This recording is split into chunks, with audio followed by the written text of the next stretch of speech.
All right, I'm here with Brian Casel. I've been super excited for this podcast because I think Brian holds the record for most companies sold on Microquire. So, Brian, thanks for joining me on the podcast. Andrew, I'm excited to talk to you. I've been a fan of what you've been doing, and obviously a fan of MicroAcquire, especially these last few months. So yeah, good to connect. I appreciate that. Well, to kick things off, I'm sure everyone's wondering. Tell me about the products that you sold and how long of a timeline was it? All at once? Was it over a period of like a year or? Yeah, so I guess sort of like the headline is that I did sell or let go of five. You can call them businesses. Some of them are just really tiny projects, but some of them were actual businesses of mine. I let go of five of those over the last 6 months, and so right now I'm focusing on a business that I started about a year and a half ago called ZipMessage. And I sort of just like once I sold the biggest one of my businesses, which was called Audience Op. And then I sold a few more. That sort of was like the momentum to push me into just focus on this one SaaS business, ZipMessage now, and that's the focus going forward. But Audience Ops was sort of for me the bigger one because that was a business I was working on for about 7 years, and I sold that in September of 2021.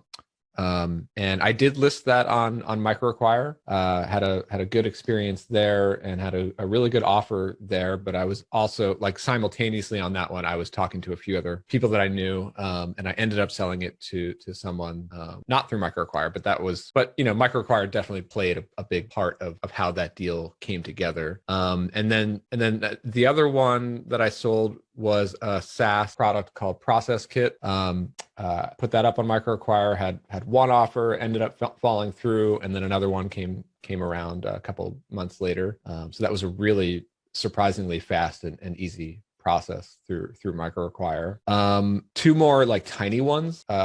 These were both like SaaS ideas that that I started at one point or another, and I built it, launched it, had a couple of customers, but I didn't really follow through. I was sort of distracted with some of these other things in my portfolio. So these two little ones, one was called Sunrise KPI. It was like a little analytics tool. The other one was called Thready, which was like a Twitter threading app. I had not touched those for like over a year or two on each one. And so I was just like, let me just throw these up on MicroAcquire, just see what happens. And I was able to find, two, tiny exits on those. And then the last one, the most recent one, was a course and community and like content site, called Productize. My previous business was a productized service business. So I built a course and a whole community around productized services. But since I'm more into SaaS now and I'm not as interested in doing the whole course content thing anymore, I ended up selling that one to a friend of mine who was a longtime member of that community, Sam Shepler. So Nice. with that exit, which happened about a month ago, that's it. Like that's all I have left. So, like now it's just ZipMessage and some podcasting. I was about to ask. I was like, do you have any more? Like, geez. But I love how I meet with a lot of founders that just have so many side projects, and it's like just focus on one, maybe, or I mean, a good strategy is, you have all these side projects and then one really starts emerging as, the one that probably has, deserves the majority of your, so that's awesome. You're able to sell all those. Yeah. I mean, I think in my experience, like now, where I am now, I've come to a point where like it feels good to focus on one thing, because ZipMessage has more like faster traction than other things that I've started, especially in the SaaS space. So that feels good, and I just really like to focus now. But like I had this whole portfolio of other businesses, but it wasn't like I started them all at the same time. I mean, but that productized course business I started back in 2014. The Audience Ops business I started in 2015. Process Kit I started in 2017, I think. And so, a lot of these things were like, I worked on them for like a year or two pretty hard. And then I let them sort of run on autopilot, or like in the case of audience ops, I had built up a team on that and it was basically running without me. And the goal there was to have a cash flow business to grow and then free up my time to start working on SaaS product. But then it took a while of experimenting with several SaaS ideas, and also for me to spend that time learning to, upgrading my skills from like front end to be able to build, design products full stack. Took me a few attempts to sort of get to now, which is like landing on ZipMessage, a product that seems to be clicking better than the previous one. So it gave me more confidence to finally say like, okay, let me sell off everything else and really just focus. Yeah, I mean, sometimes you got to get it wrong to get it right. Yep. What is you said Zipliner, right? What does Zipliner do? ZipMessage. ZipMessage, sorry. So you're Cool. you're rattling off so many companies. I know. I'm merging them in my head. Yeah. ZipMessage is it's a video messaging tool for asynchronous conversation with anyone. So you can just send your ZipMessage link to anyone, and now you're in a asynchronous back and forth with that person. So the person could be a customer, a client, a remote teammate. Even some of these deals that I was going back and forth during due diligence, we did that over ZipMessage, asynchronously. So it's pretty similar to like using Loom, except that the difference is Loom is like one way, like you would record a message and send it to someone, and then it's basically done. With ZipMessage, you can send a message, the other person can reply back, and they don't need to download or install or sign up for anything. They can just record right into their browser. Nice. And the other sort of difference is like you get your own ZipMessage link. So, you can get like zipmessage.com/microacquire. And then that could be the place where that's like your inbound intake form for video messages from other people. I like to think of it like, so if you're doing like a lot of calendar bookings, a lot of meetings, you could start to replace those with async videos, but also like how you would pass around your calendar booking link, you could pass around your ZipMessage link to have like asynchronous messaging going. I like that. Well, if I see it come through MicroAcquire, I'm gonna reject it just so you can stay focused on it. It sounds like a good one. Yeah, it's not for sale. so for people listening, a lot of founders, as they're, usually in almost all cases, it's the first business they're selling. What's maybe like the top 3 tips you would give a new founder looking to sell their business on MicroAcquire? Yeah, I mean, the first one that I ever sold was back in 2015. And I worked with a broker on that to sell the business. And I mean, overall, that was a pretty good experience, but it wasn't cheap. So that was one of the big exciting points for me when MicroAcquire came about. It was sort of a way to access buyers and get deals happening without, especially at this level, like, if you're in like the hundreds of thousands of dollars, like that's a really significant broker fee that you would normally pay to a broker. It might make more sense when you're in the upper millions, but like, yeah, at this stage that was really exciting. But anyway, going back to my first experience selling, it was one of the things that I learned early on with that was, my first time selling, I thought that I had to make the business look perfect and pristine for the buyer. Otherwise, buyers wouldn't be interested in it. And that's actually pretty wrong. I think the way to think about it is just show your business warts and all, like it's okay if there are gaps. It's okay if things are not under optimized, because that's the opportunity that a buyer is looking for. They're looking, if you're a buyer, you're looking to buy a business that you can come in and improve and grow. If you're going to buy a business that's just running perfectly, it's going to be very difficult for that buyer to come in and grow it. So don't feel like yes, you need to like clean up your books and have processes that make it ready to hand off to a buyer. But I learned to like not stress over all the things that are like missing or the gaps in the business. That helped a lot. Yeah, sometimes that actually, I've heard from a number of buyers is they'll actually look for businesses like, and I don't recommend this, but like poor website design. If they're a experienced marketer, they can improve like free trial to paid conversions or something like that. And that's a huge selling point, or maybe you don't have to point it out, but as a buyer, you see that and you're like, if I can just tweak that like 10%, then this business will increase. So I totally agree with you on that. Yeah. In terms of like negotiating with buyers, like again, you're kind of a veteran here. So what are like some qualification questions that you usually ask buyers when they are interested in buying a business from you? Well, I mean, this is an area where I think a broker does add value. One in the cases where I sold on my own, you do have to do your own vetting, but also you're just like kind of sifting through some noise of buyers who are just not as serious, or they're kicking the tires, or they say they're serious but they're really not. So if you're working with a broker, they tend to kind of shield you from that, and they do a lot of that vetting for you. But it comes at a cost, so there's a trade-off there. I like one of the first questions that I tend to ask a potential buyer, if they're a stranger to me, I don't know them, would be to just ask, like, have you acquired businesses before?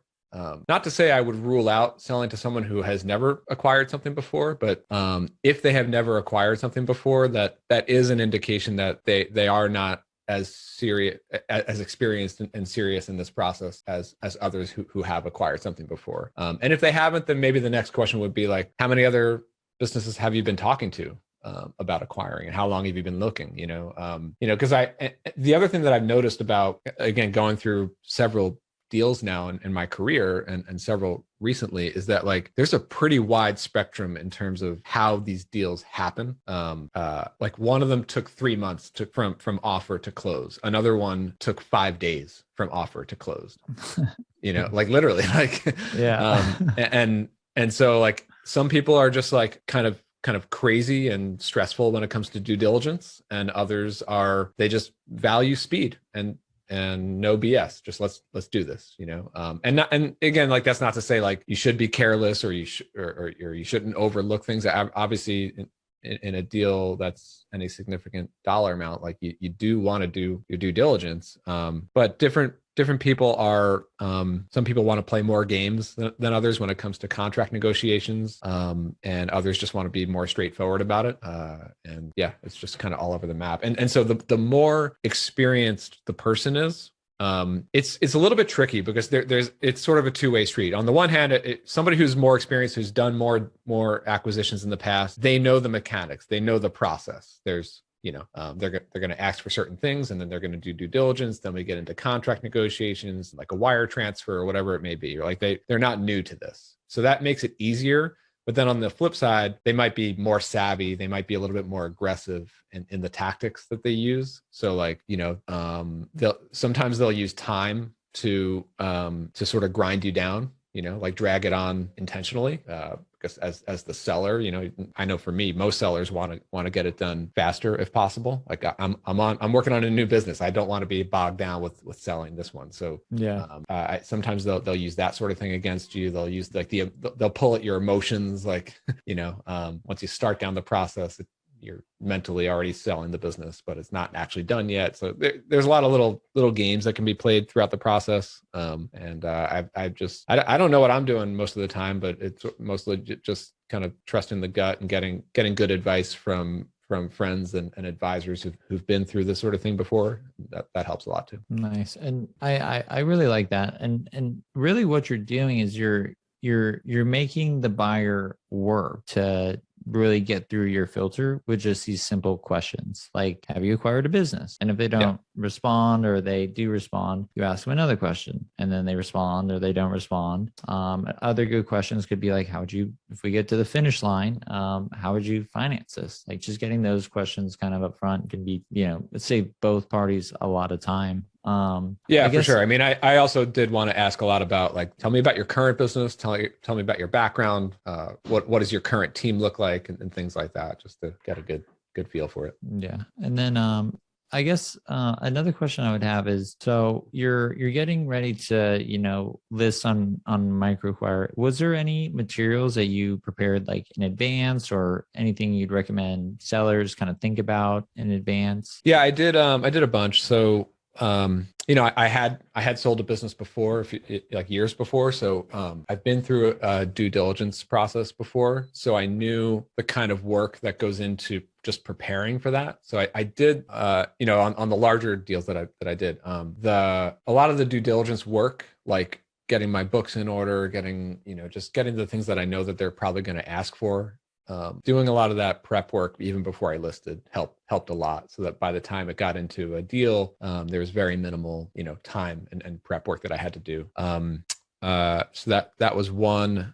I did create like a very simple, I guess you can call it like a prospectus. It's like a PDF with it's like a slide deck. I don't know, 5 or 6 pages or something like that, with kind of like the big like selling points, if you will, but like the high level, like not the level that you would see in due diligence, but just like the high level numbers of like revenue and like net profit and traffic and some of the key elements of the business and why it works and things like that. Something to show potential buyers. What I think of that document, it's like something to show them, give them enough information that makes it interesting, but also makes them want to actually book a call with me and ask me more questions about the business and get to a point where they're comfortable enough to submit an offer. Like you can't expect just the listing page or just the asking price or just the name or something to be enough for a buyer to submit an offer. They're going to need to, first of all, they're probably looking at many other businesses. Second of all, but like you don't want to give all the information up front. You want to sort of pull them in. If they're interested in where this is going, let's have a conversation and then let's get to an offer if there's one here. Nice. I really like that.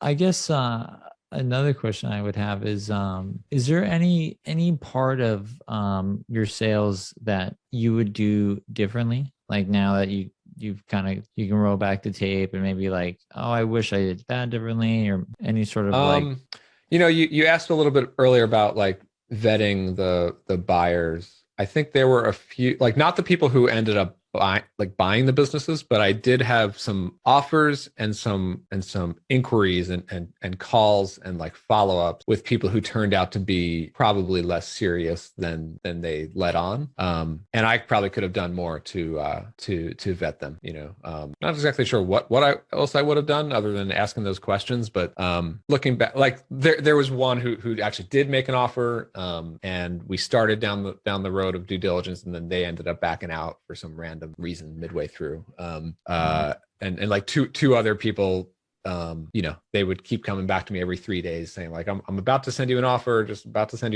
and then nothing. But in the meantime, somebody else came along with a real offer, so that worked out. So yeah, when you're going it alone and you're in a marketplace like MicroAcquire, and I did supplement with like other contacts that I have in the industry. So I was sort of mixing conversations from different places. Without a broker, you're sort of on your own. But that's by design, right? Like I chose to go without a broker intentionally, because MicroAcquire exists. That made this path a lot more viable. But it is more work and sometimes a little bit more like just dealing with a lot of noise before you get to. But that's not to say that there are definitely very real and serious and high quality buyers on the network. I met a lot of them. So they're there. It's just there's a mix. Awesome. Well, I know we're getting to the 30-minute mark, so I have 3 more questions for you that are questions I just like to ask every person I interview. Favorite book that you may have read in the last year? I'm always terrible with these like rapid fires. The one that I'm reading recently is pretty good. The Cold Start Problem, Andrew Chen. Andrew Chen, The Cold Start. Yep. Yeah. Like halfway through that, it's really applicable to what I'm building now with ZipMessage, because it's like how to build on a network and use the freemium model and all that. So pretty good. Nice. Who's one entrepreneur that you really look up to? This guy, Andrew Gazdecki, pretty impressive dude. You need a better list, man. Let's see. I'm like close friends with a bunch of founders who who I talk to. I just hung out with a bunch of them last week. We went snowboarding and talking business. We do that every year. So I just get a lot of value and inspiration from a whole group of close friends and advisors. And it's kind of like a mastermind group, but we've been meeting up and going on these snowboard trips every year for like the last 8 or 9 years. And that's just been super helpful. So like in general, I always recommend trying to find like a core group of like mastermind buddies to hang out with. Nice. Well, that's pretty much all I got for you. I really appreciate you taking the time on this podcast, and congrats on selling all the businesses. When you sent me that email, I was like, are you serious? Like what? I gotta hear this story. But Brian, congrats on all your success, man. I'm rooting for you and your new company. If people want to get a hold of you, what's the best way to contact you? Yeah, well, you can definitely get to me and check out the tool at ZipMessage.com. I'm basically running the support desk over there right now. So I feel like we should integrate that like into MicroQuire. I feel like that would be like a perfect, like we can chat afterwards, but it seems totally like a good use case in terms of like, here's the answer to your questions, and then Definitely. I mean, I literally did use it in a lot of the conversations, and it is perfect for that because it's easy to go back and forth with somebody who is like a link away. Like they're not within a private Slack workspace or something like that. Like it's easy to share with anyone. So yeah, I would love to talk about that. So yeah, ZipMessage. I mean, you could even send me a ZipMessage at zipmessage.com/Brian. That's my link. And then I'm on Twitter at CastJam. So well, Brian, thanks again for making the time, and you hold the record. So for most companies sold on MicroQuire, if that ever gets broken, I'll be sure to let you know. Good stuff. Thanks for having me on. Cheers, man.